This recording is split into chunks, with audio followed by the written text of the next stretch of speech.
Hey everybody, unusual blog here. This is Wave 3 News meteorologist Brian Good. We're going to talk about the weather stats. Christy Dutton just posted some interesting stuff from the past year. I'm going to go through the actual stats on each type of weather that we had in 2014, and then I'm going to briefly touch on the weekend scenario. We'll go into much more detail in the evening newscast as the data is continuously rolling in as I speak.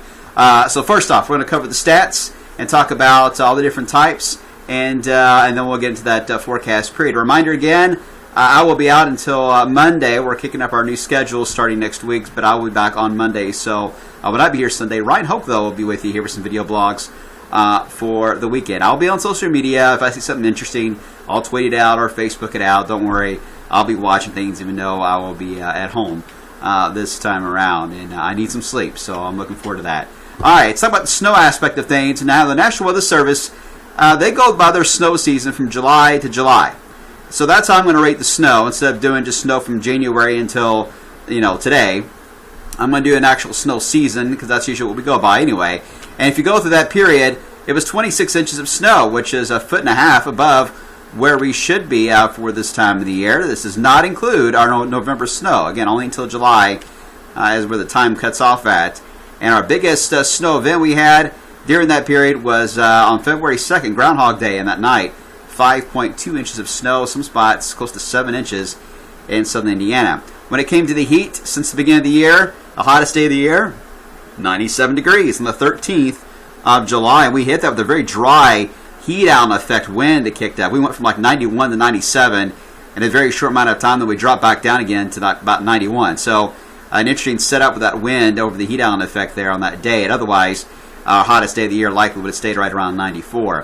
When it came to rainfall, not too bad on rainfall since the beginning of the year. Now, this is as of yesterday. I don't expect this changing tonight by midnight, but 43.27 inches of rain fell in Louisville. That is more than an inch, though, half below normal for the year. Our heaviest rain day, 24-hour period, was August the 8th, 2009. Overall, August was a very wet month for us, but typically we would see dry weather. The coldest of the year actually took place at the very beginning of it on the 6th of January. 3 below zero. We had a couple of below zero days that took place, but 3 below was the coldest we reached in 2014. And here's an interesting stat.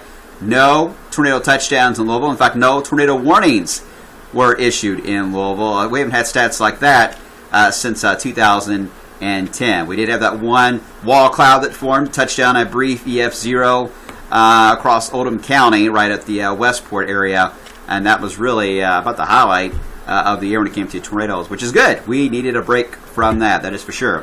All right, now let's get into snow talk. And for this one, I'm going to avoid the stats here today because we're going to redo all that coming up on Monday. And first off, let me show you that the trend here today on the midday runs is really this first little warning shot that comes at us for Friday and Friday morning to Friday afternoon that we were concerned about some frozen precip in southern Kentucky. A lot of the models, except for the Euro. The Euro is still trying to throw some moisture at us, but it is the only one that is. All the other ones are showing a much weaker wave, much drier atmosphere to work with, and I think that's probably a better way to go with this. Can't rule out maybe some light freezing drizzle or sleet that may develop. Doesn't take much to cause slick spots, but at this point, Friday, we are not overly concerned, especially in the morning hours, for anything significant. But we'll watch the trend. The trend is to be drier. Now, as we head into Friday night, early Saturday, boy, it really changes in a hurry, doesn't it? Quite a bit of moisture gets thrown at us. At that point, we really got to watch the thermometer. And the freezing line is very similar on all the models here for Saturday morning. It takes it, a bright white line, across our far northern counties, say just north of Madison to about North Vernon and Seymour. So our northern counties, especially if the models are too aggressive on the warm air pushing in, and this freezing line is closer to Louisville, we've got to watch Saturday morning for perhaps a brief period of sleet. More than likely, though, based on how much warm air is coming up out of the south, it's a tremendous warm flow. This will likely be freezing rain, if anything, or just plain rain. So Saturday morning, we'll watch.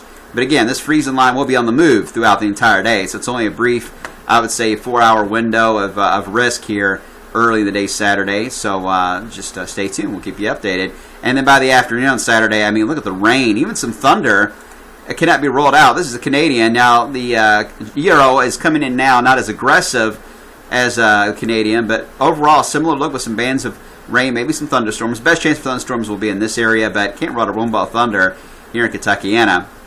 Look at the numbers, though. It's now shooting for the potential high of 60 degrees as we had. I mean, it's only 29 at best for a high today.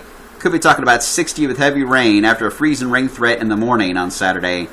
What a changeable day, Saturday. It's a very dynamic system, so you can see there is huge bust potential here on this forecast. If all of this is wrong on the warm air part, then we have problems developing throughout the entire day. But this is how it's looking. But when you go from one extreme of freezing rain risk to 60 and a little bit of thunder, you can see the margin of error is very, very small to take place there. So we've got to watch that trend on Saturday. But we'll keep an eye on it. And then after it passes by Sunday, we go back to cold weather and snow showers and snow flurries will blast in here for Sunday. So any warmth on Saturday is short-lived. That clipper for next week, still most of the models are keeping this north of our area. The Canadian is the furthest south. It does graze Kentucky with a light accumulation, in southern Indiana especially. It all depends on how much of an angle this storm has this weekend. As it arcs to the north, that will determine then the angle on the backside and how much of a dig it'll happen. I still am not ruling out this is going to dig a little further to the south than what is shown, and that is still a possibility. All right, so there you have it. Not much else to talk about other than this dynamic weekend we have. At least Friday is looking better, but it's going to be Saturday morning and the warmth on Saturday afternoon, and then snow flurries for Sunday. Much more today beginning at 5 o'clock. Happy New Year, everybody.